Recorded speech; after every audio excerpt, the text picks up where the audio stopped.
text, it comes across as trite and short Dry. with people. That's I why, consider it dry, just really. you know, like like anyone here seen that Key and Peele thing where they were like where they were talking about where they were talking about like texting, and like it was No. like the guy was repeating back what he said, but it was the same thing, but the way the guy read it, it's like he's insulting me, when the guy was just, because you can't get across tone in a text. No. You So it have to be. just, You have to do a lot more for that kind of effort. yeah, or that whole adage they had in the Boondocks, where Sam Jackson's character called texting inward technology, because people would rather send a text than actually call someone and say it to them over the telephone. That is some straight up inward technology. Yeah. And I'm like, you know what? You're right. You're right. I just feel bad that I didn't put money into texting, like if there was a company behind it, because so many people have adopted this terrible form of communication. There's got to be some money in Huh. there somewhere. To be honest with you, I'm surprised you didn't invest in Twitter. I wish I had. I wish I had. I wish I had. But when Twitter was blowing up, I didn't have money. So, uh, a decade ago, I didn't really have a lot of money. Yeah, makes But it if I worse, had, right? I would have. If I could get a time machine, forget going back in time to make sure that my dad knocks out Biff and then impregnates my mom. No, I'd go back in time and make myself rich. Anyway, we're live with another episode of BS Busters. I'm joined by the usual suspects, and we will have everyone introduce themselves, starting with the lady first, then the gentleman, and then we'll get to some of these news stories. Go ahead, introduce yourself. Lady, then gentleman, then myself, and then we'll dive into it. Welcome to the BS Busters. Joe Ryder here, and we'll be chilling with our usual stuff, but that'll be for later. All right, Kanoshi. This is Kenoshi of Omnito Super Game, aka I want to sell you NFTs. If you want to sell me an NFT, you're gonna be waiting a long time to get me to buy one. And this is Mr. Red Fox, owner proprietor BS Busters. Thank you for joining us. For those joining us live, those who will watch this later, thank you for listening to it later. So, with that being said, let's get into these topics. So tonight we have 3 main topics. Normally we do 5, but we have some side stories that can take the place of some of those main topics that we would normally have. So we have 3 discussion topics. Main discussion topics. We're going to be going over what are slash is our criterion for a good or bad game. We'll be discussing Legend of Zelda versus Link to the Past versus Breath of the Wild. Which one is better and why? And the final main topic will be obscure retro titles we feel should be given a little bit of love. Old PC games, old console games, old handheld games. Stuff that everyone knows about Super Mario Land on the Game Boy. But do you know about some other 2D platformers that were pretty good too on the system? Stuff like that. Mm-hmm. And then we have some side stories, but not a lot. And then we'll do our unpopular opinions and wrap things up. So, without much ado, let's dive into this first topic. What are slash is your criterion for a good or bad game? Which one of you two start first? I'll start it off. All right. And one of the things I take off the table of ranking whether a game is good or bad, Mm-hmm. I honestly get rid of the graphics and audio for it, because those are in the eyes of the beholder, and basically those things are supposed to draw you in, but they're basically the things that are supposed to keep your attention while you're doing the game. At least to me. All right. Okay. Anything Mhm. else? Um, for what I look for in a game, it basically comes down to how the gameplay feels, the controls, and the game tempo. All right. So you're more of a gameplay first type of person. Yeah. All right. All right. Uh, anything else? Which, if anything, if I don't get a feel for how a game can be played when a demo is, I mean when a trailer is displayed as in a real honest gameplay trailer, that will give me a bad feeling on the spot of how dodgy some gameplay might be.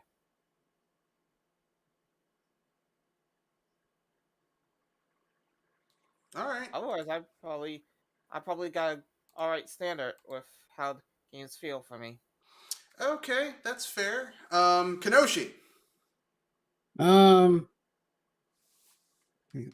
things that make a game bad is a million patches, um, too much focus on one particular thing, whether that be visuals or audio, or even game, even sometimes maybe sometimes gameplay. So, but when things are balanced out, when you have a balance of uh, gameplay, audio, visuals, uh, let's see what else. Um, Season passes when thing that is a bad sign is when they charge like $50, $60 for a season pass, and it tells you that they cut out, like, it seemed like they cut out half the game so they can get more money out of the game.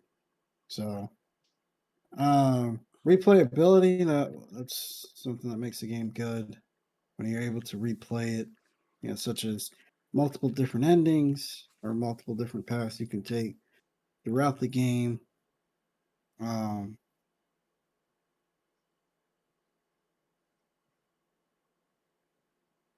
another thing that makes a game another thing that makes a game bad is the Kojima Effect, where people are trying to tell this overly convoluted story, and they're more about creating an art piece rather than creating a decent. They're more interested in creating an art piece than creating a video game. So yeah, that's about it. You call that the Kojima effect? I mean, I just know Kojima's really known for doing that. yeah. I Like mean I know he got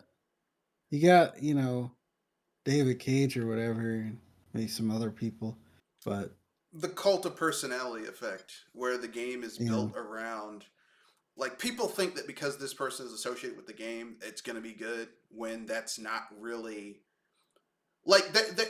Like, unless you are someone who is creating the game yourself by yourself, like, one person is not going to make or break a game. Typically speaking, you know even if they're the creator, it's not going to make or break the game. Um, like Sid Meier hasn't made a Civilization game in years. They just use his name and cut him a fat check every time a new one comes out. But the Civilization games are still pretty good. You know, it's so the argument yeah that you need to have like this legendary designer in control of something is not necessary. Although, to be fair, there are some games where a legendary designer was in charge of it, and then they left, and the quality of that franchise went downhill. You know, Final Fantasy. yeah, yeah, you could make the argument that since Hironobu Sakaguchi and his team left Square Enix, Final Fantasy hasn't really been all that good. you know, you could make that argument, you know. But I get what you're saying. I get what you're saying. My criterion for are you finished, Kenoshi? Are those yeah your okay? My criterion uh, basically devolve into one of like I use three metrics to determine if a game is good or bad. The first metric that I use is, does this game accomplish what the developers / designers of the game wanted it to be. So by this, like, this is not whether or not I like the game, because this is my, like, trying to look at a game objectively. Like, there are games that I don't like, but they accomplish what they have to do in order to be what they are. So if you're playing like a simulation, like a driving simulation, a racing simulation, a flying sim, something like that, the closer it is to the real life, whatever that is, the more that it's a good game in that genre. Now, that doesn't mean I like Sims, because I mean, aside from certain racing sims, I really don't like Sims. But the developer was going for something and they nailed it. Another example would be something like Pong, or Tetris, where, I mean, I don't personally like Pong, but it's a relatively well-made game. It's simple. It's to the point. There's not a lot of bug-filled Pong games. It's really hard to mess up Pong. Whereas people have messed up Tetris. People have messed up Tetris. Spectacularly. EA and Ubisoft have both messed up Tetris. Has to be kind of the oddest thing and saddest thing in the world. It's just sad. It's not even odd. It's just like, how do you mess up Tetris? It's one of the most simplistic games you can create, and they managed to mess that up. But my second criterion is, the first one I was trying to be objective. My second criterion is, does the game meet my expectations, considering what the first criterion was. So if someone's selling me an RPG and they say this RPG is gonna do this, and this, and it does none of those things, I'm like, well, this game's not that good. Because by your own admission, it's not meeting what you wanted it to be. So, for example, Fallout 4 was supposed to tell this engaging story in a first-person action RPG, and the story is trash. So it kind of just, it's like, this is kind of a failure.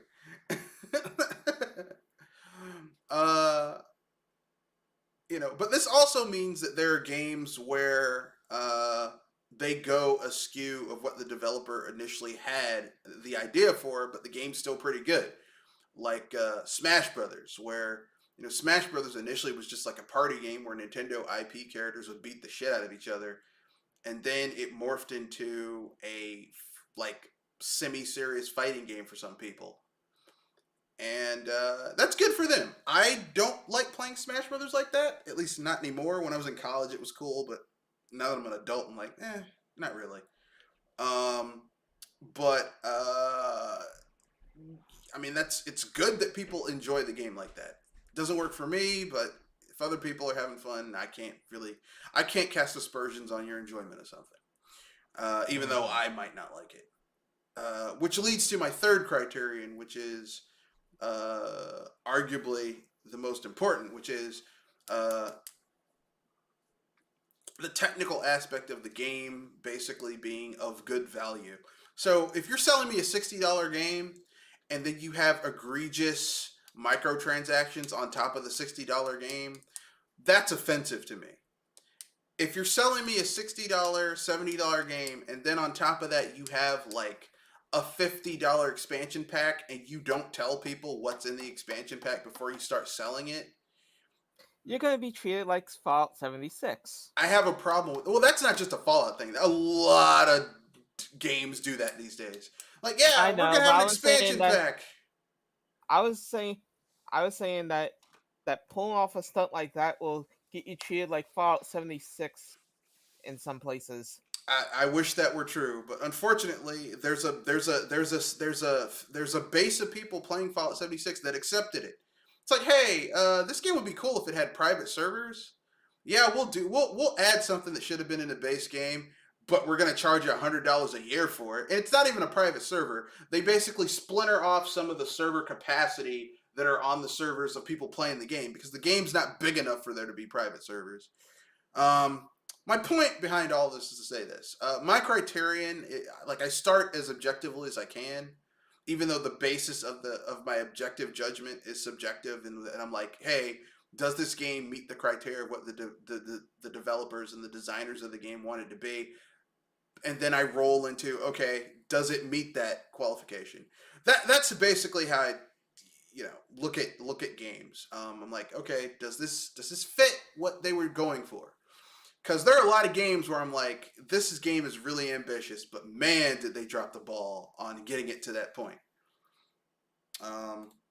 Unfortunately, unfortunately. So, with that being said, anything else you guys want to add? Agree, disagree? Any criterion for a good or bad game that you guys are like, I should add this to the metric, to the algorithm. One thing that I will add for my thing, if you got if you got DLC coming, if you are at least honest and upfront with it, at least I'm willing to be forgiving about it and look at what you're offering before trying to buy it. Because let's face it, some people's idea of DLC has changed. Like DLC used to be extra, used to be like an extra drink or an extra snack. The DLC seems to be the beef right now.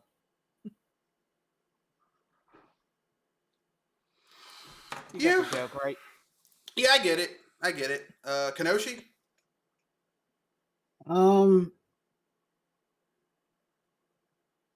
Easy on the patches, like don't release a half finished game. Yeah, I mean, if they are patching and it's legitimate, like they legitimately need to add patches in order to make the game more stable, I'm okay with that. But if the game was not ready to be released and you're trying to patch it after the fact to make it a complete game, like how Activision did with that Tony Hawk 1 and 2 remake, where the game that came out before the Tony Hawk 1 and 2 remake, the last Tony Hawk game, where like they released the game and it was like 30 gigs, and then they released the rest of the game that was like 50 gigs because like half the game wasn't complete, Like, that's not cool. But that's modern gaming, folks.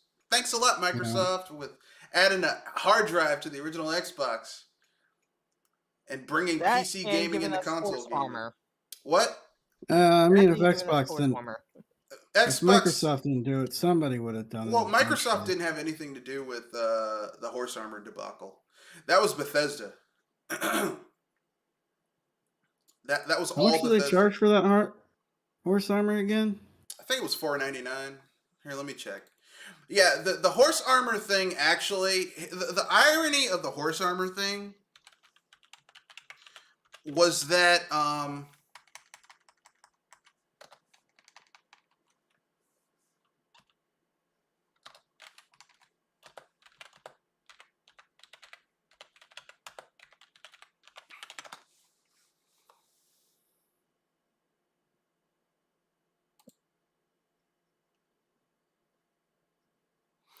yeah, $250.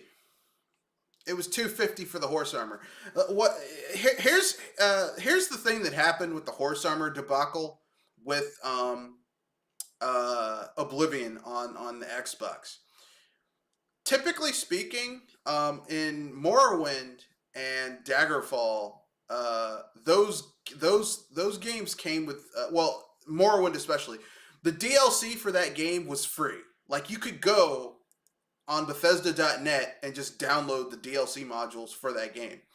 And you could do the same thing for Oblivion on PC when it came out. The problem was that at the time, Oblivion had also been released on the OG Xbox. And like the way Microsoft's pricing was, like there had to be parity when you release DLC across platforms. So they said, okay, it's going to be $250, and that's why it was $250 on the platform.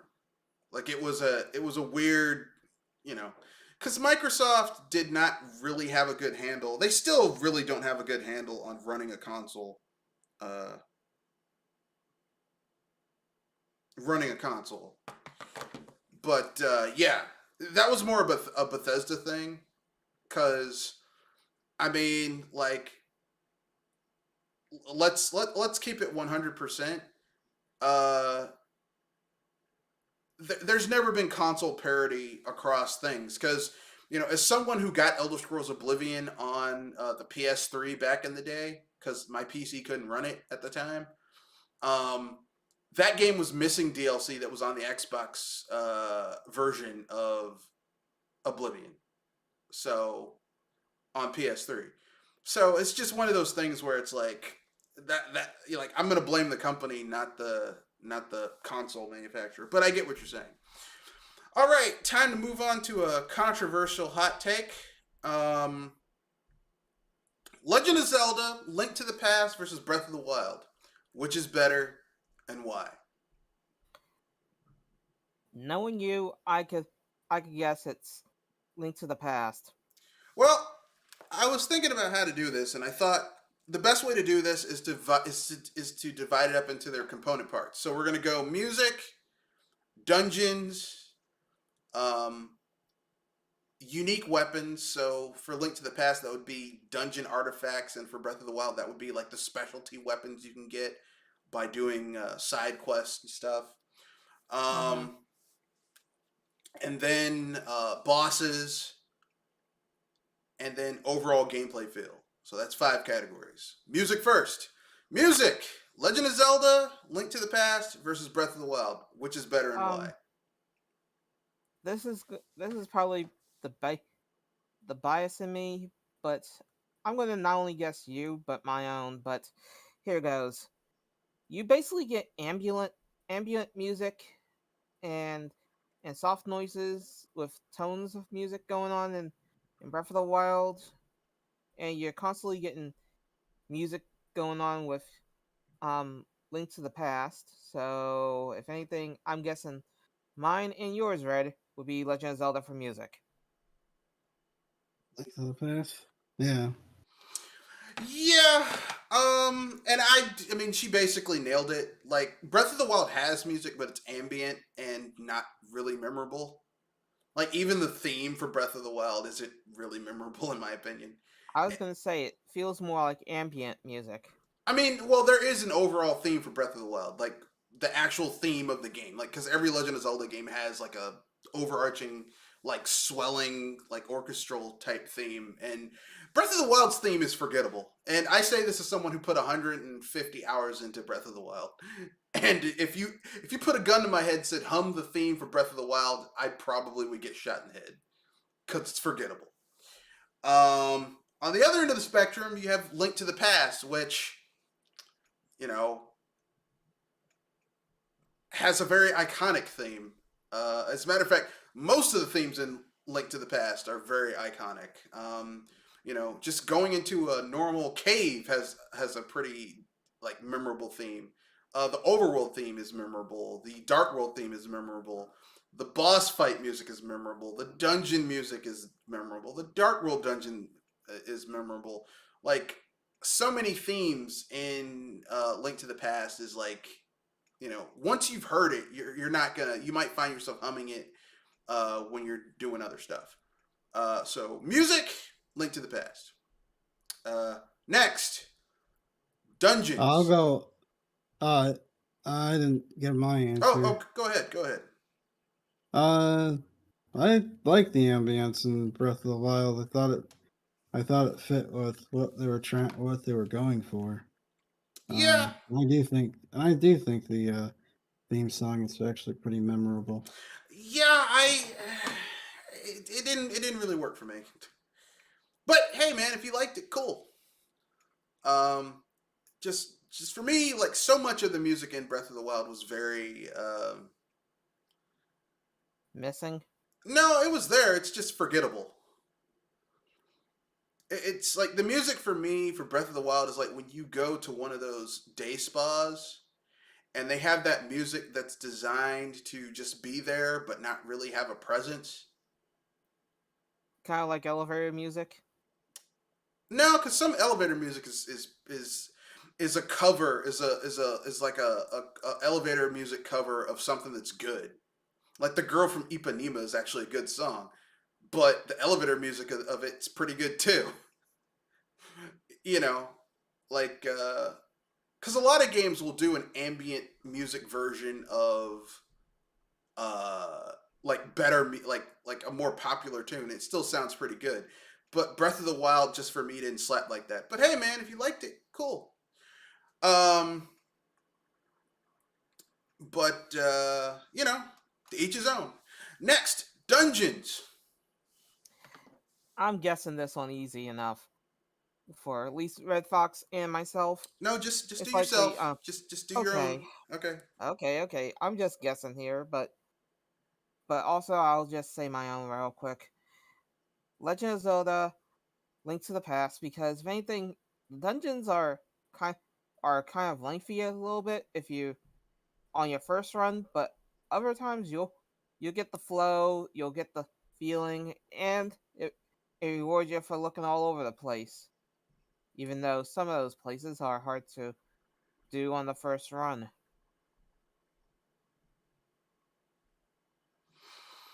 All right, Kenoshi. I would also agree with Link to the Past. The dungeons in Breath of the Wild weren't for starters I thought the idea of the dungeons being these mechanical beasts Megazords. it was cool. It just wasn't Execution well wasn't there. executed as a kid. Yeah, Yeah, yeah, it wasn't quite there. yeah. I agree. I think that the ideas in Breath of the Wild for the dungeons was cool. The execution was shit. Yeah, yeah. And just like anything, just like anything else, a good idea is great, but it's all in the execution. So while Link to the Past really didn't do anything that was extraordinary with their dungeons, what they did do was executed very well. Whereas Breath of the Wild was trying to be all ambitious, but they fucked up. you know, it's the equivalent of like two kids try to do a science fair project, right? And it's the volcano. It's the the paper mache volcano where they use like baking soda and vinegar, right? And one kid just makes a standard paper mache volcano, puts The mixture the into baking soda in there with the powdered red food coloring, maybe some yellow food coloring to make it orange, mixes it up, then puts the vinegar in there, and it's just standard. Just it gets the job done. But then this other kid's like, well, I'm gonna do like a little diorama, and instead of using vinegar and baking soda, I'm gonna use some other stuff. And then they put the mixture in there, and it just doesn't work at all. And it's like, if you just kept it simple and not done all this fancy shit, you could have had a good experiment.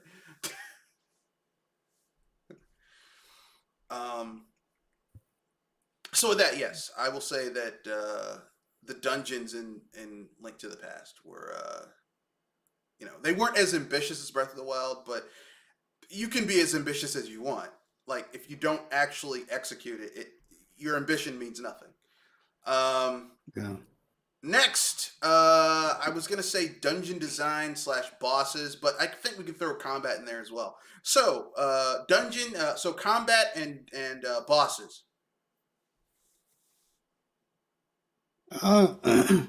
Bosses, I will give.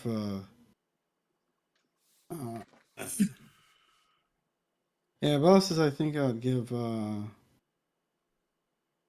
I'm not sure.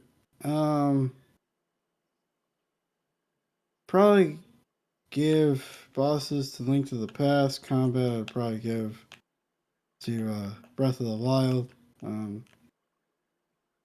Because of some of the variety that you can take with certain combat situations. Yeah, with the ability to, with that whole chemistry thing that they talked about at their GDC, uh, dealing with certain enemies that were weak to certain elements or combining certain things to set up traps and stuff like that. Yeah, I mean, it's kind of tough for me. Joel, do you want to go or? Okay, I guess she's. It's kind of tough for me with Link to the Past versus Breath of the Wild because I would say, in terms of execution, the combat in Breath of the Wild is more engaging, even though the enemy variety is kind of shit. Um, Whereas, Link to the Past, the combat's simplistic, but there's a far more enemy variety. So it's just like, you know, like for me, it's kind of the combat is actually just feels kind of like a draw for me Yeah, because Zelda's never really been about combat. well, Like Breath of the Wild, that was their big thing. Like one of the things that the developers wanted and the designer wanted is that they wanted to make combat into more of an engaging experience, and they did. The problem is that there's only like 8 types of enemies in Breath of the Wild, with palette swaps to multiply that. But really, it just boils down to 8 different types of enemies, and it's like I really, I like once you know how to fight a Lionel, it doesn't matter which color it's going to be. It just means you're just going to be there fighting it longer. yeah, Like there's no real like once you get really good weapons in Breath of the Wild, like different colored enemies don't really it doesn't mean shit. It's like, "Oh, it's a black moblin versus a green one." So, I'm still going to kick its ass. It's like, it's like Link to the Past doesn't have as engaging as combat, but you have enemy variety, which makes it more interesting to me. But Breath of the Wild, like in the first 2/3 of the game, well, not even 2/3. I would say the first 50% of the game, combat is really engaging. But once you reach a certain plateau of power level, it's like I don't really like combat. Kind of like you get disincentivized to fight enemies at a certain point in Breath of the Wild because you start hoarding your best weapons for when you're going to do your run against Ganon in Hyrule Castle. Because yeah, once you're at Hyrule Castle, you don't want to leave to get more weapons. You want to just finish it. It's like, okay, look, I'm here. I fought my way into the castle. I'm gonna fight Ganon. No bullshitting around. yeah. Um, Whereas, Link to the Past, on the other hand, like I said, has more enemy variety. Which, I mean, like, I would rather have enemy variety versus engaging combat with like 8 different types of enemies. But, giving credit to Breath of the Wild for having engaging combat for half the game, I'm giving it a draw. Breath of the Wild has better combat, but Link to the Past has better enemy variety. So, like, it just depends on, would you rather have really engaging combat, but the same fucking enemies over and over again? Or would you rather have, like, basic combat, but a variety of enemies? And for me, I would just rather have a variety of enemies versus just engaging combat. Because, at least I get some variety in the first one. Uh, Joel, are you there? You want to give your take on it? Okay, I guess not. Um, so I guess we should keep it moving to the next one. Have a holding pattern for Joel when she gets back. The next one is let's see, overall feel.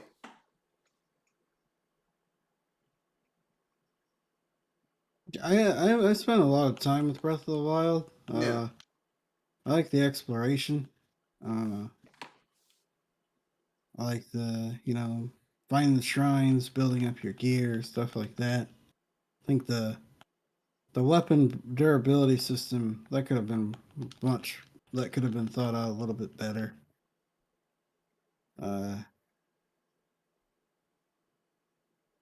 Link to the Past had a that was pretty decent. when it came to like, I guess its world was smaller, but like exploring the world, trying to uncover its secrets. So at least to me, it's a little. Well, I'll probably give it to Link to the Link to the Past, just because I felt like it was a little more.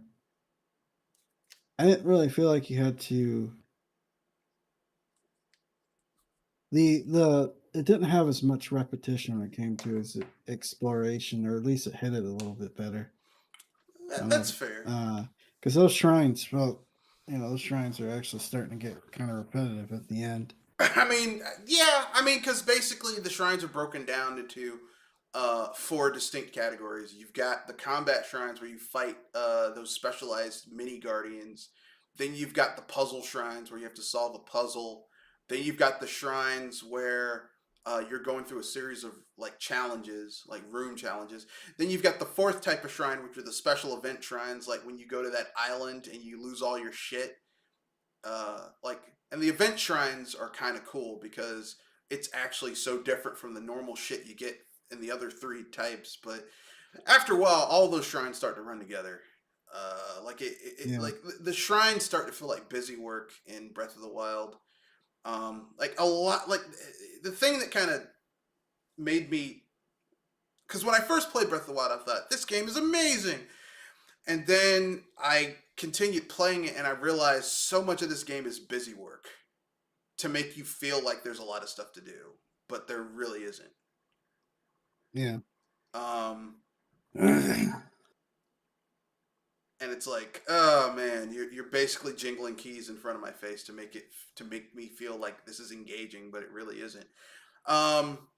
For me, Legend of Zelda: Link to the Past is the better game, just because Link to the Past is just a perfected version of what they did in the original Legend of Zelda. But yes, Jewel. Sorry, I was trying to. Sorry, my stomach got on my case for a moment. Yeah, that can't be good. Yeah, I'm hoping I'm not getting sick again. That cannot be good. Probably could have been something you ate. But Link, yeah, for me, Link to the Past is the better game. Even though Breath of the Wild does bring a lot of new stuff to the table, Breath of the Wild ultimately, like, yeah, it's trying a lot of new stuff, and it also fails at a lot of new stuff, or doesn't really do it very if anything, well. it's like the first airplane. It's workable, but not it's not perfect, right? I don't want to use that analogy. Uh, the analogy I would use for Breath of the Wild is like someone trying to create a new type of computer language, right? It's gonna have bugs all over the place. It may And function, but it's buggy as fuck. yeah, the idea is cool, but it's all in the execution. Like Breath of the Wild is filled with really good ideas, but not all of them are well executed. Whereas Link to the Past doesn't really add a lot of new ideas, but everything that is there is executed really well. Yeah. It's like I would rather go to a restaurant and get like get a smothered pork chop with gravy and greens mixed with cabbage and southern style potato salad. Like I would rather have something basic like that made really well than go to a high end restaurant that's trying all this new shit and only half of it works.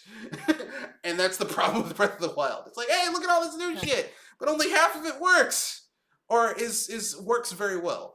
Yeah, I get and the worst part about it is that I'm a 2D Zelda fan, so that even leans me more towards Legend of Zelda: Link to the Past. Well, I like both of them. I like the 2D games, I like the 3D games. I think the problem with some of the 3D games is that Nintendo leans so heavily on a gimmick that it makes the rest of the game suffer. I mean, that's what happened with Skyward Sword. They leaned so heavily on motion control that the rest of the game kind of suffered. Them using this new physics engine in Breath of the Wild, they leaned so heavily on that that the rest of the game kind of suffered because of it. Like sometimes Nintendo could get so hung up on a gimmick that it like the actual game itself kind of takes a hit. So you know, everyone has their issues. Like Sega can't really make a good 3D Sonic game to save their lives. They gotta keep re-releasing their own games to stay relevant. They can't do it. It's like, hey, make a good 3D Sonic game. We can't do it. You better do it, or I'm gonna throw you off this bridge. I can't do it. Learn to fly, motherfucker. Anyway, yeah. So, yeah, I like Link to the Past a little bit better. I give Breath of the Wild credit for their combat, but the lack of variety in combat is just kind of like I can't like having 8 different types of enemies and just palette swaps for those enemies in order to show higher level difficulty is just, and making them tankier is not cool to me. Even though they did that in both games, of course. Yeah, they did, but Link to the Past had a wider variety of enemies than Breath of the Wild. Because in Link to the Past, you had the Hylian guards, you had those weird green enemies that if you hit them with your normal sword or the level 1 or level 2 Master Sword, you'd get electrocuted. You had light likes, which could eat your shield. You had Techites, red and blue. You had those weird rock creatures on Death Mountain that you could hit and they would turn into rock and they were invincible. You couldn't kill them. Not until you get a hammer. No, even with a hammer, you couldn't kill them. Actually, you can, but that would be a little tricky.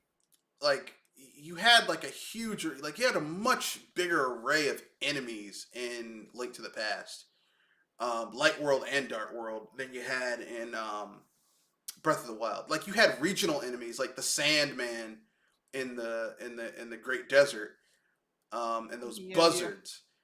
Yeah, you're right about that. Just you had. I mean, they're even the most annoying enemy in the Legend of Zelda game for me. Those damn crows. No. Those birds that steal your rupees. Those wizards. Yeah, but you figure out early on in the game that you can use the Master Sword to bounce their to knock their energy things back at them. So I never saw that happen at all. Yeah, you can do that in Link to the Past. It's weird. Anyway, so I mean, but my point is this, okay? Link to the Past, the bees were enemies. You could hit trees and bees would come out. Not the bees! And you could catch them and then send them out on enemies to get the bees to kill them. Like, there was just a lot more. Like, there's just so much more going on in Breath of the Wild. I mean, in Link to the Past than in Breath of the Wild in terms of enemy variety that I can't. Like, having great combat is great, but if you don't have a lot of enemies to use it on, it's just kind of boring. To me. But anyway, enough about that. Time to move on to the next topic. Next main topic, which is, what are some retro titles you feel should be given a little bit of love? For me, I only got one, and this is probably going way back in time. Mm-hmm. For me, it would be Catacombs. Never heard of it. It feels a bit like Wolfenstein with you having to use spells, potions, wizardry, using all kinds of crystals to try to be the one soul to stop an apocalypse from happening from the 9 layers of hex. Hold on, was this game on PC? Yes. Okay, I think I know what you're talking about. It was a game that when you first started playing it, you thought you were playing it looked like the engine looked like it was using Doom, the Doom engine. It or felt more like Wolfenstein to me, but the Wolfenstein engine, but it was like a It was like a medieval fantasy, like low, like dark fantasy setting. In a sense, yeah. Yeah, I think I remember seeing someone play that game, and I didn't know what it was. I was like, "Oh, this looks like a cool Doom, a Doom mod or something, a Wolfenstein hot mod." But it wasn't. It was something else. I remember that game. That I remember now that you described it. I remember that. I remember seeing people play that game. I like that game. It was like Hexen before Hexen. Um, Yeah. I said it was a very old game, though.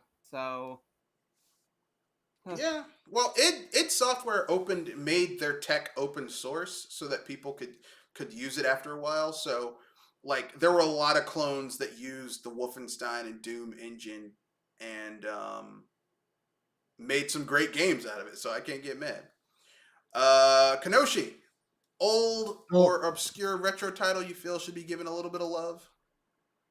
Soul Weaver. They should they should the game should get a remaster or something because the controller because the controller support doesn't really work for that game anymore on PC. Uh, Plus, I remember that game, and somebody brought up. I was listening to a video, and somebody uh, brought up Amy Henning. It's like, yeah, it'd be kind of nice to see Soul Reaver make a comeback. Well, I mean that's going to be up to Square Enix because they bought Eidos, which were the Oh studio behind that. crap! So Square Enix. it's Square gone Enix. to the Square Enix graveyard. Well, never mind then. That's just oh not happening. boy. It'll be gone forever, forever. Or they'll ruin it just like they did with Tomb Chrono Raider. Cross. I don't even like. Or if they do a remaster, they'll just ruin it like they did with Chrono All their Cross. other remakes that they do that they Yeah. fuck up. Now there was a time where Square Enix made good remakes of their old games, like those Final Fantasy games that they remade on the DS. But man, do they suck at it now. Jeez, they are terrible at remaking games now. Yeah, for me, I have to say that I have two old obscure games that I think should be given a little bit of love, and they're both PC games.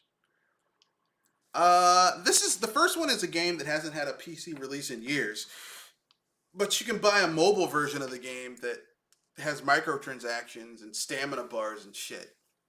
And what game am I talking about? The game that let people name their characters while they took a legendary trail to the West Coast. Oh, And you could Oregon name Trail. them. You could The name them Oregon foul Trail. names.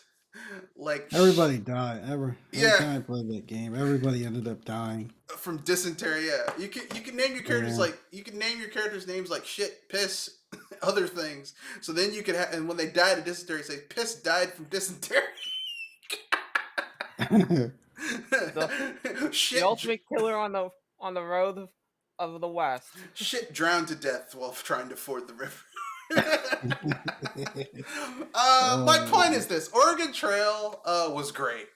Oregon Trail was edutainment. You learned about the difficulties of pioneer life back in those days when white people left the East Coast and went west, murdered the natives, stole their land, and called it Manifest Destiny. Murdered the shit out of the. Yeah. Did you ever beat that game? Once. And it wasn't the old Apple II version either. It was the later versions that had better graphics and music and stuff like that. I only made it with 3 try. I only made it with 3 times, and every time I was left with 2 people after that trip. I can see Oregon Trail being done in like the like before that company went under, the company that made the zombie game, oh the and all the other licensed games. Can't remember them. Traveler? No, that's not what they're called. You know, they made the Walking Dead game, stuff like that. I can see that if they remade that game, I can see it being done a similar style like that. It's still gonna be hard to make it to the end though. Yeah, for me, the best way that I was able, the only way I was able to beat Oregon Trail, the more modern version, I think it's Oregon Trail 95, the one that was on it, that was on CD-ROM, was the only way I could beat it was, or was it 93? Whatever. It was the one that had more modern graphics. Is I went as a banker, so I started with a lot of money, Yeah. and I played very conservatively, like really Oh. conservatively, and I hired a guide. So, and I got a shitty ending because if you want to get the best score in the game, you have to start as a poor broke farmer. And I'm like, there's no way I'm doing that because money makes the world go round, bitches. Yeah. And that's how I managed to beat Oregon Trail. That sounds like hard. That sounds like extra hard mode. It Playing as is a broke farmer. because you get the For me, I actually try to. For me, I always try to go for the middle route. Like, yeah. If you go middle class, you get like you do pretty well. But the best, if you want to get the highest score in Oregon Trail, any of the Oregon Trails, you have to start the game as a broke poor ass farmer.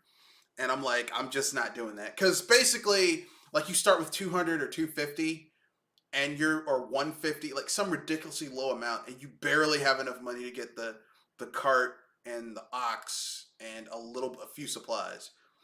And like by the time you're into the second state, maybe third state, you're gonna be out of something vital. Um, and the prices go up the further you go. So basically, like, but if you think you're gonna stop at a town and buy supplies to make up for what you lost, the prices are gonna be ridiculously high. So unless you pull off some miracle in hunting. yeah, and hunting, like hunting seems great at first until you realize that depending on the size of your cart, you can't carry all the shit you kill.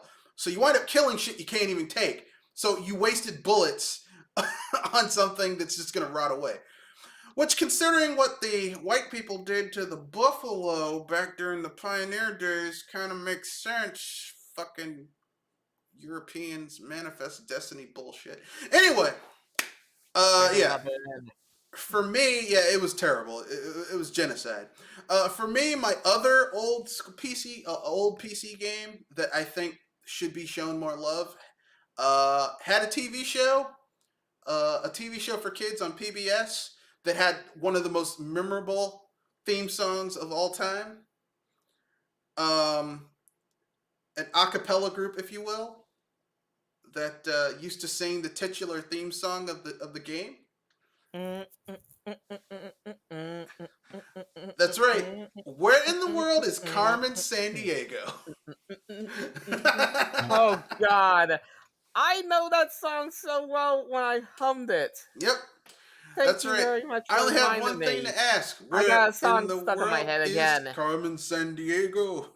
Carmen Sandiego was great. The first two seasons were great, and then they went to the third season and they said where in time is Carmen Sandiego, which wasn't as good. But the first two were great. Carmen Sandiego was great because it gave you world information, which is now irrelevant now because so many countries have changed their names and their borders So and much stuff like changed that. over the world during the time from the time frame of that show, right? Yeah, but they should totally bring that back so that kids could learn stuff. As a matter of fact, edutainment should make in terms of TV shows and video games should come back so that these dumbass kids could learn some stuff instead of just, have their face stuck in stupid shit. Or worse, be trying to make TikTok videos. Yeah, well, if they made a TikTok video while they were learning some shit, I'd be cool with it. How likely is that? Considering how smart some of these kids are, I wouldn't be surprised that someone would figure out how to do that. But anyway, those are two old games that I think need to be brought back.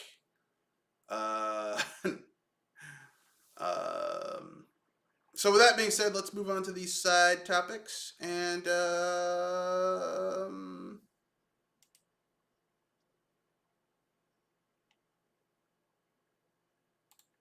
we'll get to it. So, the side topics. The side topics. We've got a few. We've only got a few side topics. It's not going to be too bad. We've got Sega is apparently making a Jet Set Radio movie. I mean, they're rebooting Jet Set Radio and Crazy Taxi. They also are apparently making a Streets of Rage movie. So, with that being said, what do you guys think about that?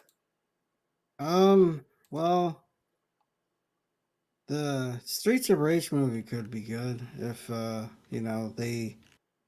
because I've heard heard okay things about the first Sonic movie, and I've heard decent things about Sonic 2.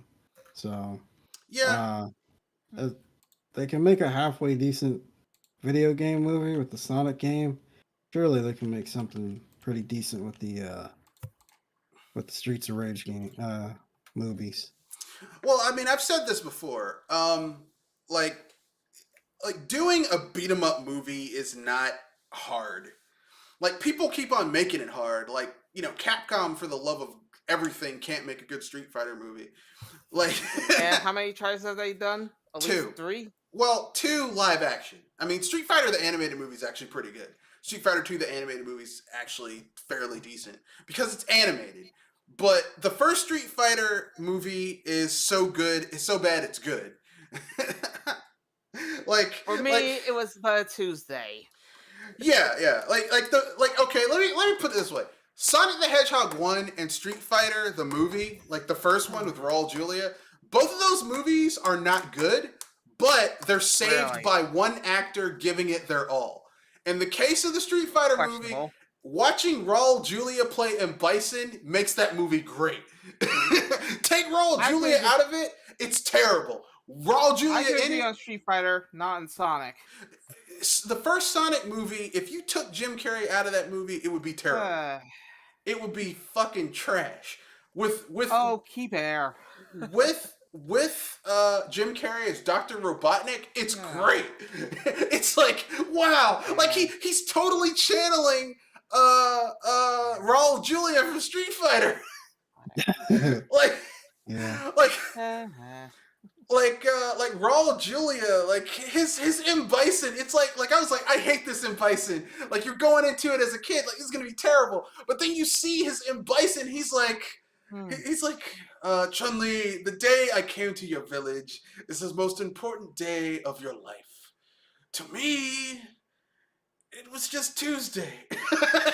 It's like, and like how he's just like, he's like, Sagat, you want your money? Here's your money. It's like, what the fuck is this? Yes, when I take over the world, that'll be $200 million. It's like, that's some M. Bison shit right there. That's some shit he'd actually do in the game. And I love it. I love it. But if Raul Julia wasn't there, that movie would be a steaming pile of dog shit. Did he have that creepy M. Bison smile too? Was he able to pull that off? No, he didn't pull that off, but just his, like, M. Bison has a swagger to him that Raul Julia totally nailed. Like, M. Bison has this, I'm gonna fucking kill all of you, and there ain't shit you can do about it. Because I'm the boss. And then you have Jim Carrey as Dr. Robotnik. And, like, Jim Carrey, I was like, oh, he's not going to be able to pull it off. And then you watch the film and you're like, his Robotnik, like, walks the line from being truly menacing to being weird and quirky as fuck, but still oddly menacing.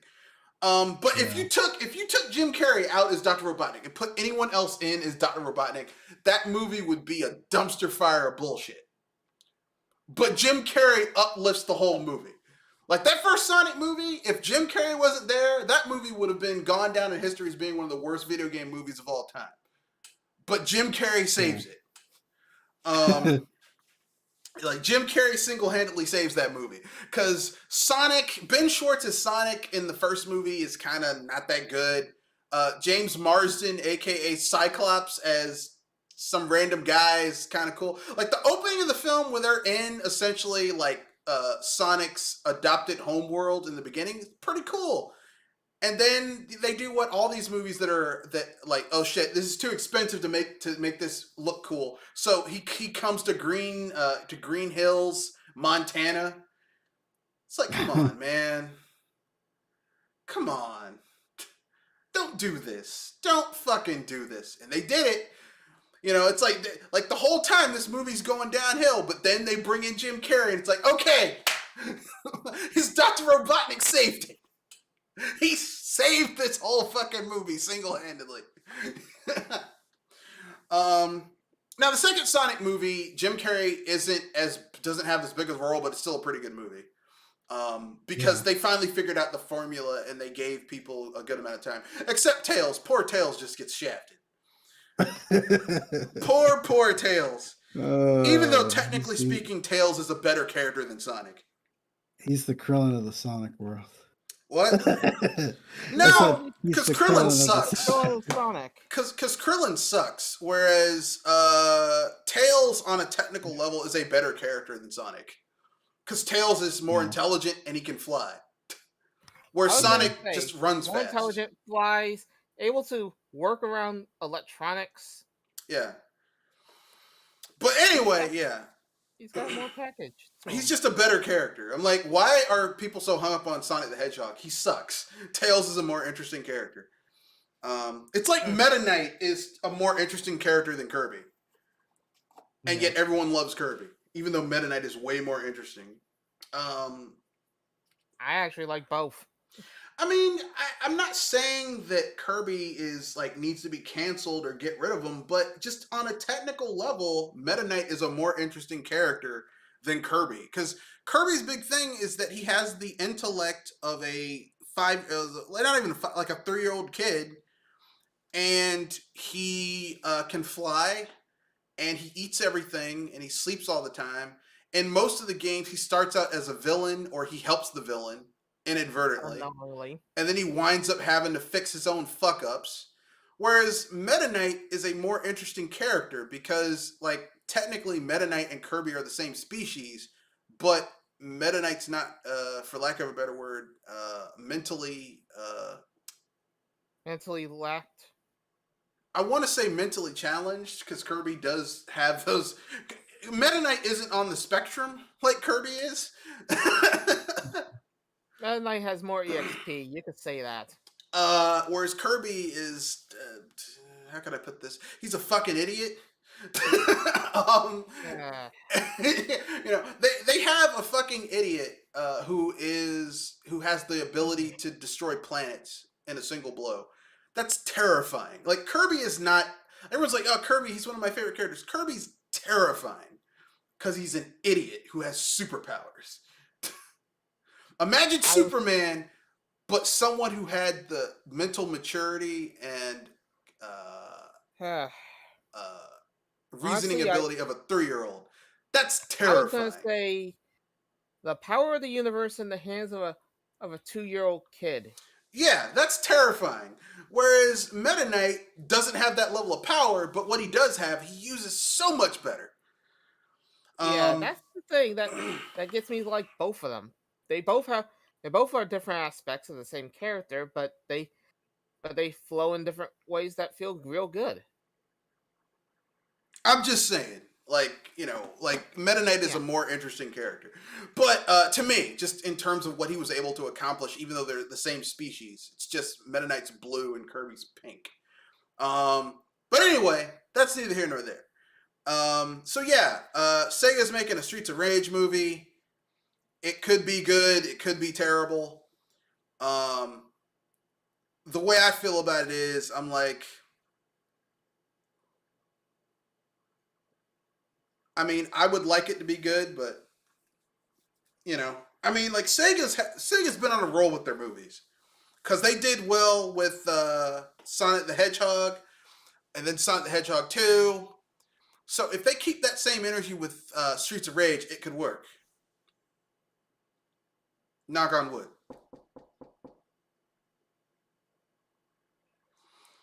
So are there? So with that being said, are there any other video game IPs you would like to see adapted into a movie? Hmm. I honestly am curious if they could actually try Kanoa, because if anything, that that character usually gets shafted on so many ways at times. I mean, At least as far as I think about it. if they did Klonoa, it would be kind of interesting because Klonoa games appear all kitty and friendly, and then they get really fucking dark. Yeah, that's the that's the thing, that they have a tragedy hide right in the back of the movie if they pull that off. Yeah, they always get really dark. So I don't really know. I'm not necessarily.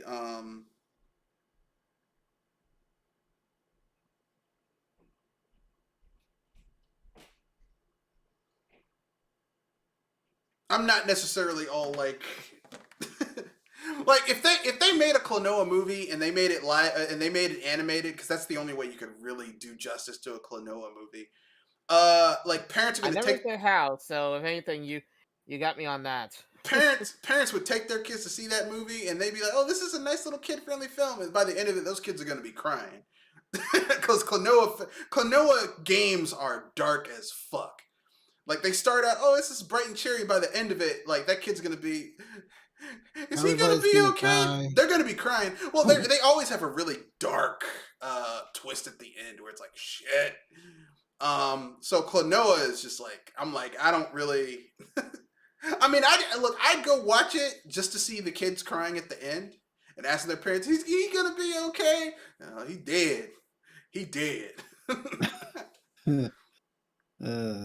Like those parents, If any, like those parents I who was took gonna their kids to say, see Endgame, yeah, I was gonna say this. or sorry, That Infinity would be War. a real interesting cure to Disney.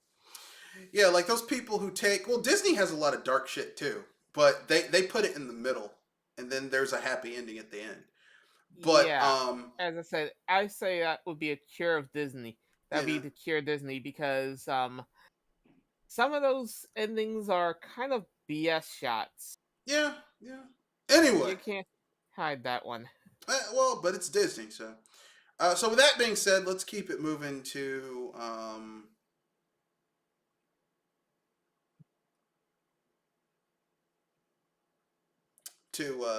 Kanoshi. Do you have a video game movie you'd like to see? A video game you'd like to see adapted into movie form? Um,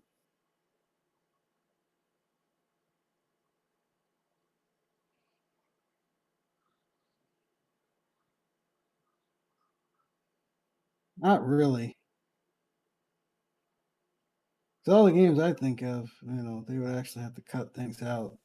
Like I was thinking Chrono Trigger, but it has to be like a 2 or 3 part movie. That'd have to be a TV show. Yeah, that would have to be a TV show. Yeah, that'd have to be an animated TV show. That's the only way you could do Chrono Trigger. And I Chrono always Cross, see that forget it, because that game has like 58 characters, 48 characters, something like that. Some ridiculously high amount of characters. it's near 50. Yeah. For me, since we're talking about movies, I would go with Final Fight. Final Fight could be the perfect series to adapt to a movie because it would just be a series of it would just be a lot of fight choreography, and that's it. I at least would see it as a 5-part miniseries. Now, if they did an hour and a half, they did a 90-minute movie. Open it up with Mike Hagger in his office and then getting a phone call. He said it in the 80s. Mike Hagger getting a phone call and being told to turn on the TV, turns on the TV, and they have like, this is a rated R movie. It's rated R. So Damned comes on and you hear the opening, dun, dun, dun, dun. It's like, we got your daughter, Mr. Mayor, because you wouldn't take the money like the old mayor did. So now you're gonna do what we tell you to do, or something bad's gonna happen to your daughter. And Mike Hagger's like, oh really?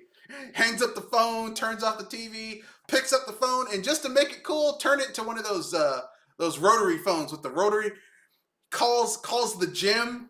Calls the guy Jim, and Guy and Cody are at the gym. He's like, look, they kidnapped my daughter. I need a little bit of help getting her back. Let's go kick their asses. The rest of the movie, just 3 dudes going around beating the shit out of people. The whole movie.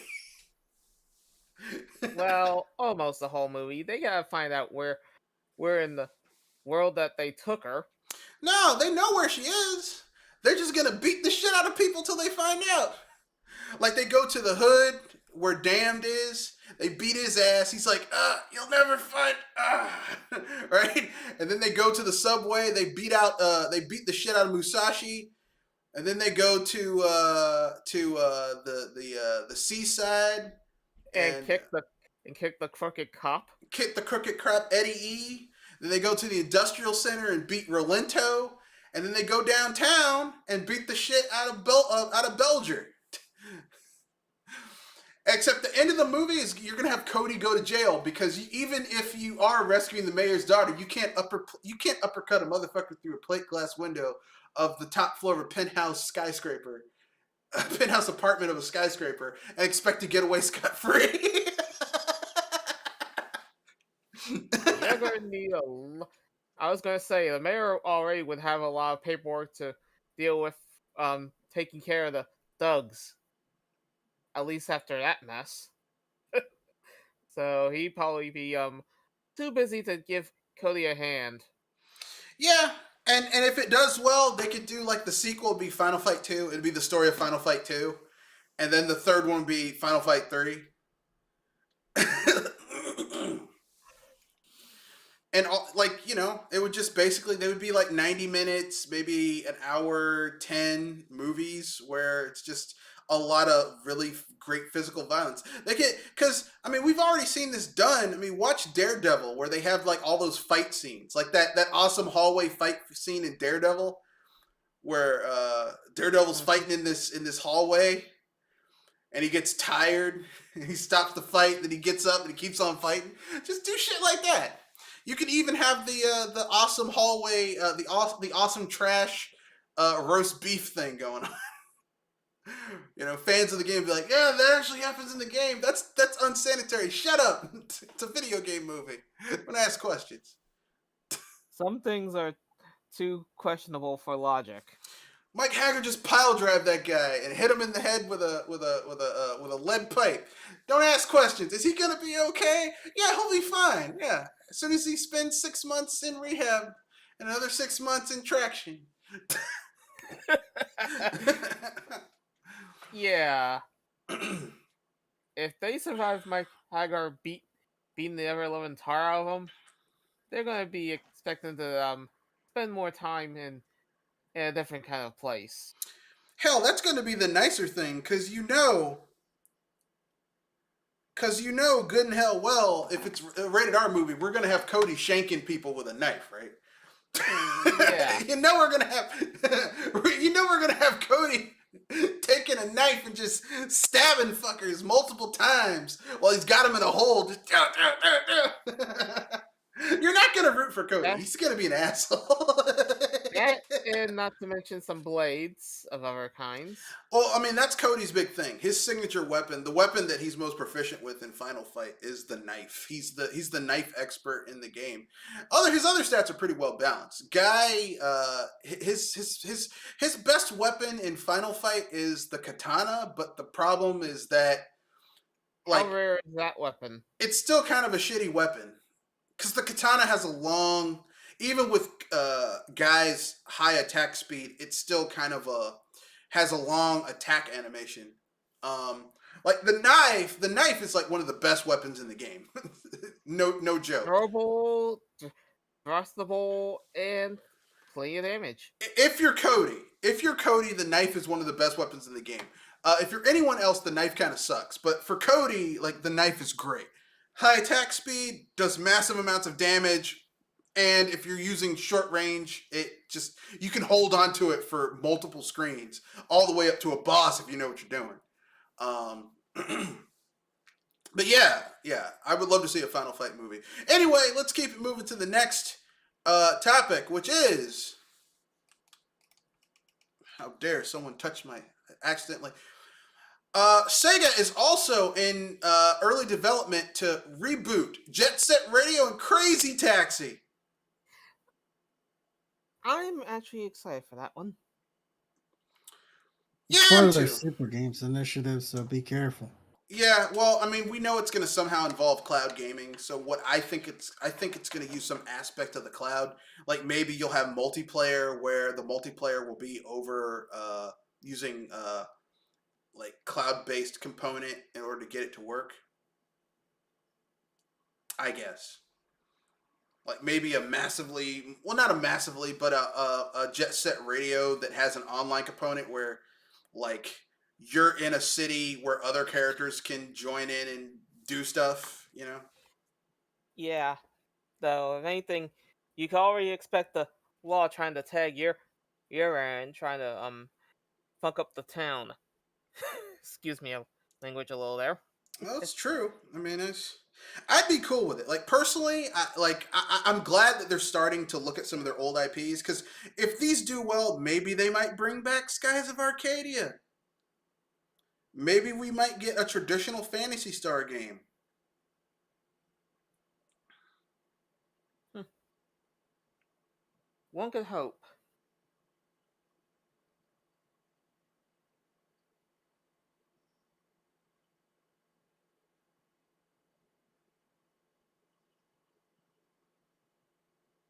Anyway, that's my opinion. So, with that being said, those are all the things that of that topic I want to cover. I guess we can move on to the um, unpopular opinion section and then wrap things up. So,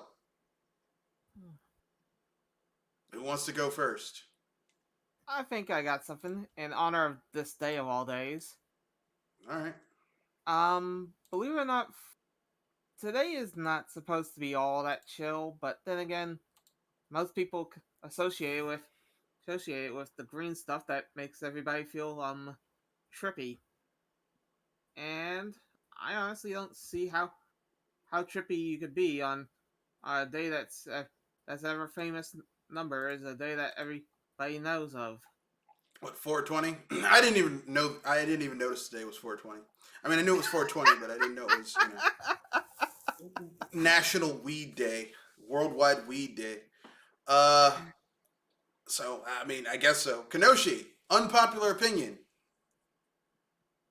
Um, I don't have one this week. All right. I have two unpopular opinions. The first one is about gaming. The second one is not about gaming. My first unpopular opinion is this. Um, and this is for gamers. All right, gamers. Stop complaining when you buy a shitty product from a company that has a legacy of doing shitty things, and then said company does something shitty to you. You knew what this was. Stop complaining. All right. You know what you're doing. It's you're like some lady going with a dude. You knew before you got with him that he was fucking around with a whole bunch of girls, had a whole bunch of outside babies he didn't take care of. But you thought that if he went with you, he'd be different. You knew what it was. I don't want to hear your You're fucking like, bitching about it. He did this. yeah. You knew he wasn't shit before you slept with him.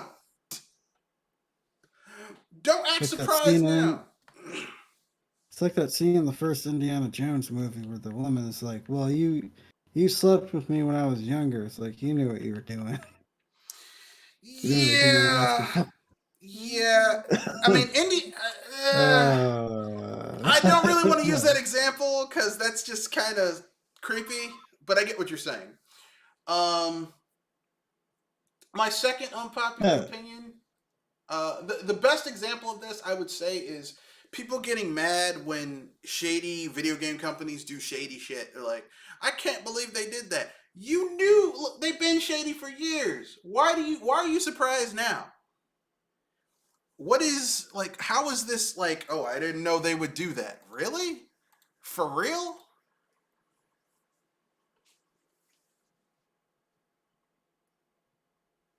Yeah.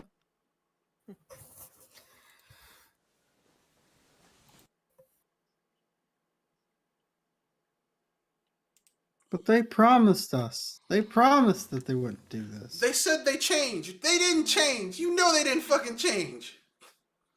They ain't ever gonna change. Like that song, Why You Always Lying? Why you always lying? Just tell the truth. You know they ain't shit. You know Activision Blizzard ain't shit. They ain't been shit for years. You know this, man.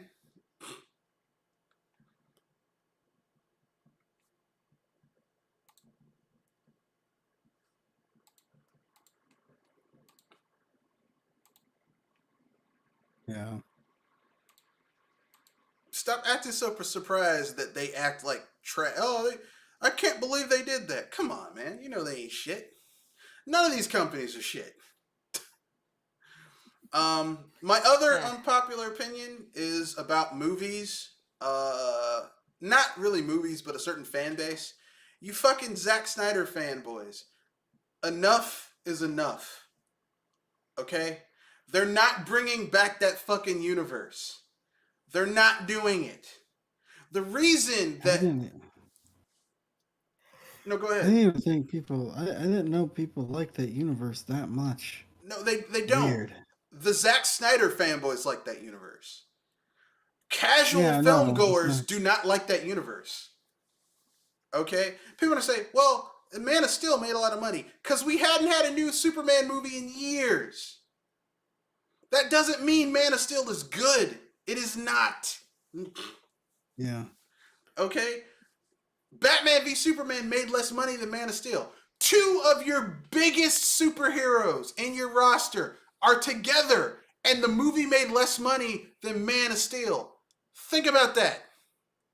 Actually, let me make sure. BVS, Batman v Superman, made less money than Man of Steel.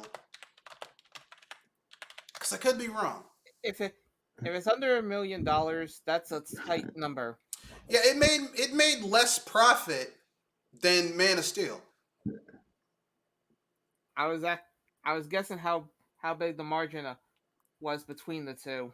It doesn't matter. It made like their biggest character made less money. Their two biggest characters, Batman and Superman, made less money together than Man of Steel by himself. Oh yeah, question. Go ahead, sir. Hey, was Man of Steel good? I mean, some people like it. I personally wasn't a fan of it, but you know, it's like I think the people who liked it are Zack Snyder fans. Like you had Zack Snyder fans who went to go see it. Then you had casual moviegoers who just wanted to see a new Superman movie. Oh. And they watched it and they were like, "Yeah, I'm done." Because I think Man of Steel made like $800 million. Oh, that's a lot, but not for the budget they got. I think the budget for that movie was $250. So it was profitable, but Batman v Superman was like $350, and it made like $650. Batman versus Superman. Holy shit. Yeah, BVS did not make a lot of money because you have I saw a movie. What? I saw Batman versus Superman. Yeah. The whole time I was watching that movie, I got angrier and angrier watching it. I was like, I don't like this. I don't like this movie at all. You know what would have saved that movie if they had made Batman the villain? Oh, really? If they had made Batman a conflicted villain, and basically had him getting played by Lex Luthor to kill Superman, and then him like going down a darker and darker spiral, and then in the last act of the movie, him realizing, wait a second, I almost killed a man because he was trying to save his mother from being killed. This is not the type of person I want to be. Because they, I mean, like basically, Batman v Superman, their version of Batman. Like what Zack Snyder was trying to do but failed at it because Zack Snyder's a bad director. They did the same thing in the Batman. Because in the Batman, like Batman is a villain for the first 2/3 of that movie. Oh wow. Yeah, and Matt Reeves the Batman. Batman is a villain for the first 2/3 of the movie. Of the Batman. Yep. Oh man. I feel don't spoil it anymore. I didn't see it yet. I want to see it. It's on HBO Max. If you have HBO Max, you can watch it for $14.99 a month. You don't have to go to a movie theater to watch it. They don't do that stupid nonsense that Disney did with Mulan. Oh, you pay $14.99 a month, then you gotta pay $30 to see this movie. Yeah. Here's $30. What kind of It's like nonsense is that? I wouldn't pay $30 to watch. Look, I have an Alamo Cinema Draft House near my home. Like I could walk there. I don't pay $30 there. Like a ticket there, like for the higher end tickets, is like $18. And then if I get a meal, it's like $30. But I'm getting a meal with it. $30 just to watch a bad version of Mulan? Are you insane? Yeah. The best version of Mulan is still the one that had Eddie Murphy as Mushu. Or sorry, Mushu. Yeah. You mean the Yeah, no cartoon one or singing, no. the remake? Yeah, the remake wasn't that good. That was pretty, there was no dragon. I think she had a phoenix instead. I mean, There's all sorts of stupid. The problem, all sorts of stupid. The problem with the movie was they were trying to go for a Hong Kong action thing, but the action wasn't that good either. It was a lot of CGI. So it's like, why should I care when there's not a lot of martial arts stuff going on? You know? Like, I mean, if you're watching a Hong Kong action film, you're there to see action, like practical special effects. Whereas in the Disney Mulan film, a lot of the special effects are just a whole bunch of CGI. It's like, obviously this is CGI. CGI. And it's like, I don't really, I'm not feeling it. But back to the DC Zack Snyder fanboys. Don't nobody want more Zack Snyder bullshit. Stop. Enough. Let it go. Okay? His bullshit is over on Netflix. We need to. I think we need to start naming and shaming these people. Apparently, his bullshit's not doing well at Netflix because Netflix animation has been erased, executives fired, and shows have been canceled, and there are accusations of staged data. Maybe they faked the data. I mean, it could be. So how many more years does Netflix have before they close their doors for good? I mean, I'll be honest. I don't think Netflix is gonna leave the building, but I think they need to change. They need to change how they do business. Yeah. Like charging people $17.99 for 4K and offering an ad tier. Mm-hmm. Like what's on Netflix? I mean, by what I hear, it seems like HBO Max is a lot better. It's a better deal. A lot better showing than. It's a better deal than Netflix. Because you get more shit on. Like you get basically HBO Max is like what Netflix used to be. You get like some good documentaries on HBO Max. You get good scripted programming. You get legacy shows. You get great movies. You get like old classic stuff, which You get a lot of that in just one channel. Yeah, just one channel. Whereas Netflix, like a lot of their content left. And the stuff that's there now that they're making themselves is like very... Your mileage may vary. Well, it's very flash in the pan. They're like, this was #1 for a weekend, and then it disappears. What about the Castlevania series? I mean, I really didn't like the Castlevania series. I saw it, I was like, I didn't like the season 1. Season 2 was much better, and then season 3, all that goodwill that was built up by season 2, they took it in season 3 and threw it into the dumpster. Dang. Yeah. The same studio that made that also, I guess, made Cuphead, and I've heard good things about that. Yeah, Cuphead is like the animation is great. The actual stories in the animation are trash, though. Oh. Yeah. Unfortunately. But anyway, yeah, that's my unpopular opinion. DC Zack Snyder fanboys, it's not coming. It's not happening. Henry Cavill ain't coming back as for Superman unless it's going to be like a one and done and hand it off to somebody else. Okay? And neither shouldn't he, because like I don't want to be reminded of Superman destroying like half of a Destroying an city entire city and then just making to out make with his girlfriend on the rubble. I don't want to be reminded of that. You know, Yeah. I don't want to remember a Superman who let his father die in a tornado, when he could have just picked him up and just put him in the storm shelter.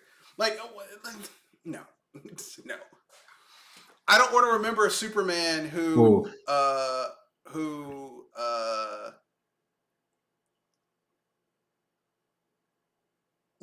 had a look on his face that always said "Who farted," which is what happened with Henry Cavill. His "Who farted" face that he's using in The Witcher. I was gonna say, The Witcher. Oh boy, that has Didn't like the Witcher either, huh? Well, The Witcher That is has fun. The problems Witcher's for me. fun. It's Yeah. fun. Like, basically, I keep on telling people this. You want to know what The Witcher's like? Remember Hercules, The Legendary Journeys? Back in the day? Yeah. Talking No. about the animated cartoon or the No. No, The live live action action one. Hercules, The Legendary Adventures with Kevin Sorbo. Oh, Now, that was I think rated big. Yeah, that was rated PG. Now take that, and then make it R-rated with sex and violence and better special effects. That's what The Witcher is. Oh, okay. It's a better, more hardcore version of that. So if you like Hercules: The Legendary Adventures with Kevin Sorbo, but you don't like how Kevin Sorbo's kind of a human piece of shit, and you wanted better special effects and sex and violence, then The Witcher. I've heard pretty good things about The Witcher. Yeah, a lot of people like The Witcher. The Witcher didn't do anything for me just because, like I said, I don't really like The Witcher games that much. Yeah. I don't really like Geralt of Rivera, the character. I think Henry Cavill is a shit actor. I think he from what I've heard, he's a very nice person. He's a hardcore nerd. He's a nerd who made it, but he's a fucking terrible actor. Terrible. His range, he has a little bit more range than Gal Gadot.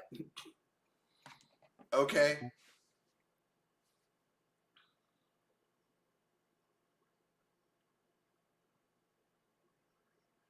You know?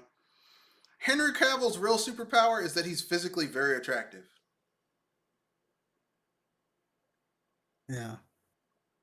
Oh, that's funny.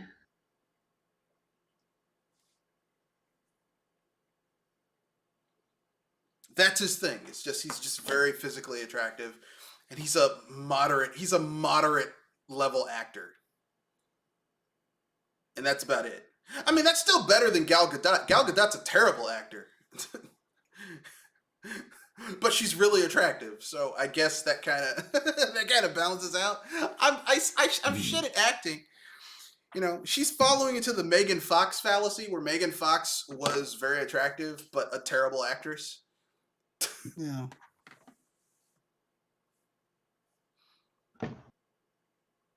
Yeah.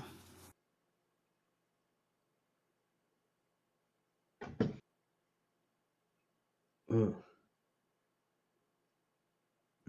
Anyway, that's my point.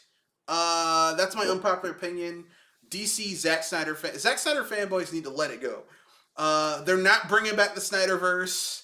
The reason that the DCEU is such a fucking failure is because of Zack Snyder's Snyderverse. Okay, he killed a universe. He Thanos. Yeah, why can't you just make it like the comics? Because Zack Snyder doesn't like the comics. He doesn't? No, can you tell that he didn't like? You could watch Man of Steel and tell this man did not understand Superman at all. Oh, dang. I was gonna say, this feels like what was it? Oh yeah, the sequel trilogy. It's like, oh, this person doesn't understand this at all. So with that being said, that's my unpopular opinion. Since you're here, Kirby Lover, would you like to state an unpopular opinion? Yes. Go ahead. Okay, so I like pretty much I've only seen a few Disney remakes, but I like all of them I saw. All right.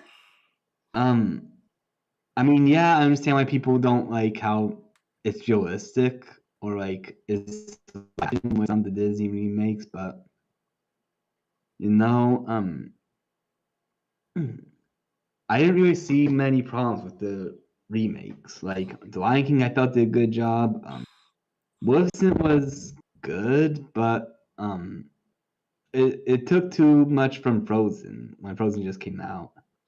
Then there was oh yeah, Aladdin, which is good, right? I didn't really like Aladdin. Because Well, The Lion King was the most safe one I because didn't like The Lion King either. Oh really? No, I actually don't like the live action Disney because not because they're doing live action remakes. I just think they're making they're making live action remakes of the wrong movies. Oh, okay. Like if you're gonna make a live action remake, make a live action remake of something that probably would have done better as a live action remake. Like do a live action remake of Hercules. Oh, that makes sense. Do a live action remake of Lilo and Stitch. Oh. Yeah. Do a live action remake of Robin Hood. Oh, I never heard that one. Oh yeah, Sword in the Stone. Never heard of it. Oh man, you're missing out. Yeah, do live action remakes of those movies. Don't do live action remakes of movies that the live action remake is never gonna come close to surpassing what they did animation wise. Like they did the Beauty and the Beast live action remake, and none of those I like that one too. None of those musical numbers are as good as what we had back in the day.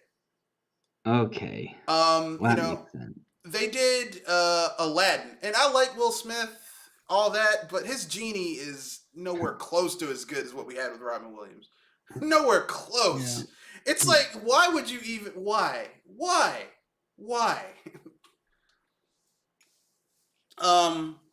You know. Oh yeah. Do you ever see I Am Legends with Will Smith's character? Yeah, I saw I Am Legend. I saw the. I mean, I Am Legend is not. I Am Legend. What the book that it's based on, and like it's a remake of. There's been like 3 remakes of I Am Legend. Really? Yeah. Interesting. Yeah, and I've seen all of them, and I have to say that Will Smith's version I like the least. I like the old. Like there was one called the Omega Man with Charlton Heston back in the 70s. There was another version of I Am Legend with Vincent Price in the 60s. And I've read the book it's based on, and I like the older ones better. Because the whole point of I Am Legend is that this guy survives an apocalypse which kills off a lot of humanity, and the human beings that are left are turned into those vampires. And he goes, like, at night, during the day, he goes around killing these vampires, and he discovers that the vampires are now the dominant species, and he is their boogeyman. He is the legend. Wow. That's the point of I Am Legends, that he's the monster. Dang. Because they're just trying to live their life, and he's killing them. And they tried to kind of sort of do that in I Am Legend because he kidnaps one of the sleepers or whatever, but it just kind of didn't work because they were like, we can't have Will Smith be a bad guy. Kind of like in Hitch, where like they didn't want to have Will Smith have some edge to him, so they were like, no, he's going to be turned into a hero in the 3rd act and be a good guy. How's the book? What I Am Legend, the Omega, it's actually pretty good. It's dark, it's gritty, it's morose, it's not very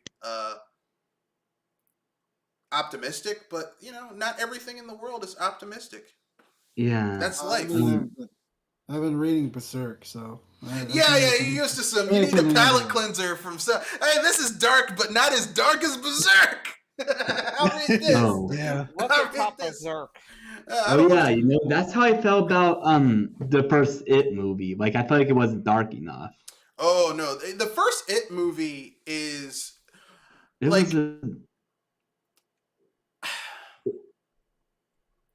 I Wasn't thought that it a was a bastardization made-for-TV for the movie? book. You mean the original It, the made-for-TV The It original, movie? yeah. Actually, Jim Carrey.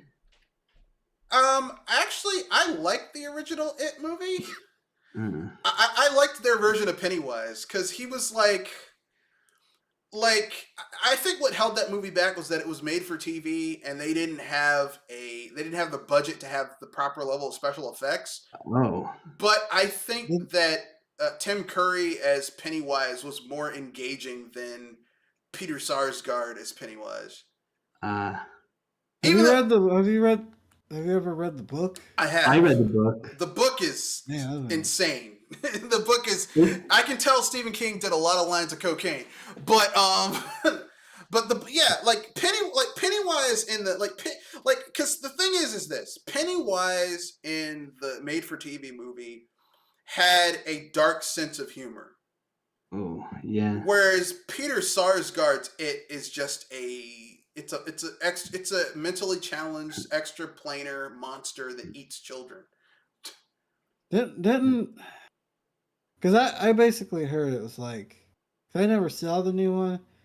I think it was either the first or the second one where people were like, yeah, it's basically a darker Goonies. No, the first one was the Darker Goonies, but the first It movie's actually pretty good. The remake, the part one's actually really good. Oh. Yeah, part one is really good. They changed the ritual of Chud thing because in the book, the girl sleeps with all the boys that are there, and they took that out. Yeah, they took that out. Which I mean, no one wants to for see, obvious reasons. Yeah, no one wants to see a pubescent girl sleep with a whole bunch of pubescent boys. No one wants to see that. Yeah. And they didn't even want to have it be implied, so instead they do this blood ritual where they like cut their. But all of the first part of It is really about these like Beverly's big thing is that she's becoming a woman, and her father is like it's heavily hinted that he's about to do some sexual molestation shit to her. Well, in the book, he abused her physically, but it's. I mean, it is. Like all these children are being victimized, but the victimization is like the victimization of these children and these fucked up shit that happens in Derry isn't just a product of these are shitty people. It's because the psychic emanations of It makes Derry into a shitty town. That's true. But the first It movie is like a darker version of. I wouldn't even say it's the Goonies. It's a dark version of Stand By Me.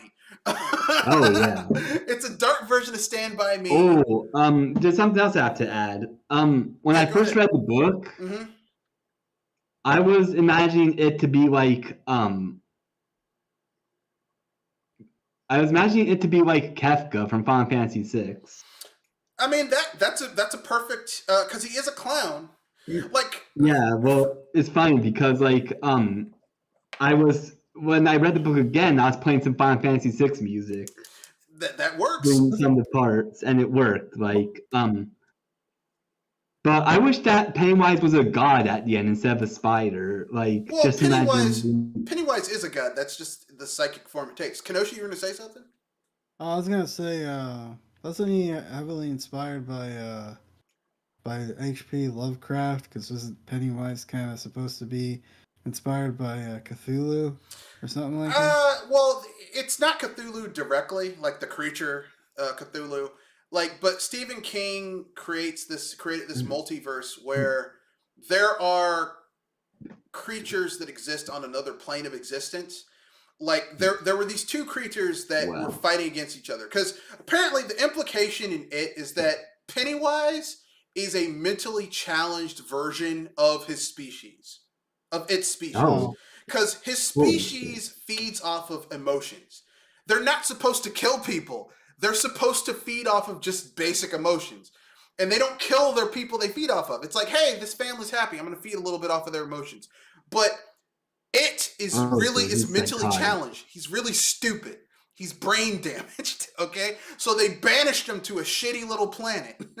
Okay? Wait, it actually explains that something? Yeah, that's the point. That's the point behind It. Holy shit! That's What book is that? yeah. It was well. It's if you read the editor's This is version some of deep it. lore. Yeah, if you read the editor's it's either the editor's version of it or parts of the Black Tower, which is a long ass series within of itself. But basically, yeah, it is basically its species, because its species just feeds off of emotions. Its enemy when it came to Earth was this massive cosmic turtle. The massive cosmic turtle, which locked its ass into Derry, but in the process, it died after a while. So the turtle is no help to anyone. He's dead. He died after choking on a galaxy, a wayward galaxy. But basically is it's the fuck up of its species, and they banished it to a lower plane of existence, which is it's because the thing about it is that it can only feed off of fear, which is a terrible way to exist. It's the fuck up of its species. So like basically these kids beat it because it can only feed off of fear, and it prefers even if you watch the movie, it says I can feed off of any type of fear, but children are the easiest because children are easy. It doesn't want to put any effort into anything, and it can only feed off of fear. That's a horrible existence. Yeah. But wait, I have a question. If they banished him to Earth, then when the kids had the vision, why did he come in a spaceship? I'm guessing the crash land. That probably was its form when it was in space. But space, Whoa. our universe, the plane that Earth exists in, that's a plane. That includes our universe. So it was banished to our universe. When it fought the turtle, it was banished to Earth. It was locked away in Derry. Yeah. Okay? That was in the first ritual of Chud. So that's basically what happened. They retcon a lot of shit in the movie where the ritual of Chud isn't something that they learn from residual psychic emanations from the massive cosmic turtle. Like it's a Native American thing, and that was just kind of stupid. But anyway, what? So you're saying that the Tower series and it are tied together in some ways? Yeah. Like that's the same universe? Okay. Yeah. Stephen King made a multiverse, and he actually managed to successfully pull it off. Matter of fact, a lot of his shit is like the psychic dark creatures in The Shining and Doctor Sleep are connected to shit that happens in the Dark Tower. Wow. Man, I might have to read all this stuff because this actually sounds. Yeah. It sounds like a fever. It sounds like a fun fever. I don't know if I'll have time. I mean, those are long books. Yeah, if you can get the audio version, that's really good if you don't want to read all that shit. But anyway, I might do that. But anyway, as I was saying, yes, the first, I prefer the TV version of it. I prefer the TV version of Pennywise just because the TV version of Pennywise has that dark sense of humor. Yeah. Whereas Peter Sarsgaard's Pennywise is just a mentally challenged predator that feeds off of children. I know what they were going for, but it just doesn't really work that well. Didn't you say it's in the book too, kind of? In the book, he does have a dark sense of humor, though. You read the book, Pennywise is Pennywise. His thing is he lures children in with the clown image, and then he scares them at the end, and because children are the easiest to scare, and that's how he feeds. Right. He doesn't actually physically feed on the children. He feeds on their psychic terror, because he's But Peter Sarsgaard's version of it is just where's the this is just kind of weird. I see. Oh yeah. Well, do you know what this feeding off emotions reminds you of? Okay. You're gonna laugh, but it reminds you of My Little Pony when the changelings feed off of the pony's love. That'll be your analogy because I don't watch My Little Pony. I haven't watched My Little Pony since I was a little kid, and they had it on the Disney Afternoon where it was something completely different back then. Oh yeah. They called it My Little Pony Tales back in the day. Like the new My Little Pony, I don't know shit about it. Don't want to know shit about it. I'm okay. I'm over here living my best life, not knowing shit about My Little Pony. Right. Oh yeah. Last thing. About it. Wasn't there a book called Dreamcatcher where it was in it? The clown. Yeah, it's implied in Dreamcatcher that and let's see, Dreamcatcher is the one where they made the movie based on it and it had the aliens. Yeah, Yeah. in Dreamcatcher, there's this alien being that essentially like it takes place in the same universe as it, like because Stephen King likes having his own universe. But Yeah. in Dreamcatcher, you have this this kid who's special named I forgot the kid's name, but Okay. he's basically got psychic abilities, and he uses his psychic abilities to fight against this this evil being called Mr. Gray. Oh. But the kid has a speech impediment, so he calls him Mr. Gay.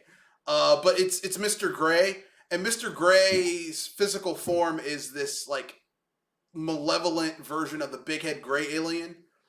They did a movie adaptation where he basically wants to infect all of the Earth with his progeny, with these shit weasel parasites, basically. Dreamcatcher, the book is better than the movie, but it's not top tier Stephen King. Top tier Stephen King is like It, Yeah. The Shining. I need to read The Shining. Is The the movie as good as The Shining? I mean, The Shining is pretty good. It's not like the book, but it's still pretty good. The Dark Tower, Christine, Night Shift. Oh, yeah, I saw it and read it. Of course, everyone's favorite, the one where that girl burns everybody up. Carrey. Carrey, yeah, Carrey. Everyone loves Carrey. Carrey. The Langoliers, Hearts in Atlantis. Anyway, yeah, Stephen King, I really like his books. I don't like the fact that he puts everything in Maine, but the dude lived in Maine for X amount of years, so I guess he has a affinity for Maine, especially talking about how shit Maine is. Maine's a shitty place. Don't live here. Oh yeah. Do you think Stephen King got abused when he was a kid? Probably did. I mean, he certainly does write about sadistic bullies enough in his books and in his movies. If you are a fucked up bully in a Stephen King thing, eventually something horrific's gonna happen to you. Oh, and The Stand. Yeah. Oh man, I love The Stand. What's that? Good. The Stand is the book where like basically the forces of evil have to face against the force of light. And there's an apocalypse where essentially Las Vegas still stands, but it's a place of sin. Literally, it's the city of sin, where the being that embodies evil makes his headquarters there. And there's this old lady who's the embodiment of good, who essentially like the good guys go live there and hang out with the old lady of goodness, whereas like people who go live with the guy who embodies all of evil go live in Las Vegas, and shit gets progressively worse because he's pure evil. Everything around him gets corrupted. Eventually, the good guys win, though, because a guy who has special needs sacrifices himself to bring a nuclear weapon strapped to himself to the bad guy and blow up Las Vegas. Whoa. Dang. Yeah, The Stand is pretty good. The movie, like, if you're going to watch the movie version of The Stand, like the made-for-TV movie, it's low budget, but it gets the story across. But they didn't quite have the budget to really pull off what they wanted to pull off. Like it's like Stephen King. Like for me, ironically, I like the lower budget version of Stephen King stuff than the higher budget stuff, because the higher budget stuff typically has some changes to it that I don't agree with. Oh, mainstream. Well, they just do changes to make it more appealing to the more casual fan base. Yeah. But anyway, that's the end of the cast. We kind of got into a movie discussion. I think we should one day do a cast just about movies, but and books and stuff like that. But that's the end of the cast. Anything you guys want to pimp out before we wrap things up? Project Console, 7:30, Eastern Standard Time. Be there or be nowhere. Be there or be square, sucker. Jewel, anything you want to pimp out? Okay, I guess she's ill. Kirby Lover, anything you want to pimp out? Anything you're doing on your channel? Oh, I kind of took a break from my channel, but Okay. I'll be still in your podcasts. Okay, cool. Glad to have you. This is Mr. Red Fox. Oh, okay, Jewel, anything you want to pimp out on your channel? Any projects you're working on that you want to show off or get people involved for? Sadly, I'm not 100. So if anything, I'm trying to recover, but I think I'll be all right. Okay, this is Mr. Red Fox. Stay tuned for our next podcast this Saturday on the 23rd, where we will be discussing all types of industry things going on in the industry of video games, and other BS that's gonna be happening, because obviously BS Buster's all about BS, busting it and pointing it out and bringing it to people's attention. Hey, this is a BS. Y'all shouldn't let this influence your life. Anyway, that's the end of the cast. Rate, comment, share, subscribe, and Hype responsibly, please. Yep, peace. All right. So Done. Yeah. Whew. All right. That was fun.